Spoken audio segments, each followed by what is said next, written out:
To my channel Rimpa USA লাইফে তোমাদের আবারও স্বাগতম। চলে আসলাম নতুন একটা ভিডিও নিয়ে তোমাদের জন্য অনেকদিন পরে। হ্যাঁ বন্ধুরা, আসলে অনেকদিন হয়ে গিয়েছে, প্রচুর বিজি থাকা হয়, ভিডিও করা হয় না, শুধু মনে করো যে ছোট ছোট শর্ট বানিয়ে দিয়ে দিই, তেমন কিছুই। বাট অনেকদিন পরে ভাবলাম 31st-এর একটা ভিডিও তো তোমাদের মানে পাওয়া উচিত, তাই না, আমার তরফ থেকে। তো সেই জন্য আজকে চলে আসলাম অনেকদিন পরে। কিন্তু হ্যাঁ, আজকে যথেষ্ট আনন্দ করব, আর যতটা আনন্দ করব সবটা তোমাদের সাথে শেয়ার করব।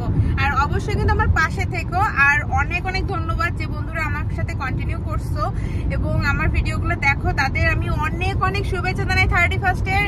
অ্যাকচুয়ালি 31st-এর না, বলতে হবে 2025। হ্যাঁ বন্ধুরা, মানে 2025 চলে আসছে, কি আনন্দ, তাই না? হ্যাঁ, কেরোর জন্য হয়তো বা নতুন কোনো কিছু, অবশ্যই সবকিছু নতুন হবে। যত দুঃখ দুর্দশা চলে গেছে 2024-এর, এখন 2025 খুব আনন্দ করে সবাই সেলিব্রেট করো এবং সম্পূর্ণ ভিডিওটা দেখতে থাকো। দেখা হচ্ছে অনুষ্ঠানে, যে আসলে আমি একটা অনুষ্ঠানে যাচ্ছি, তো সেইখানে যে দেখা হচ্ছে। Bye bye.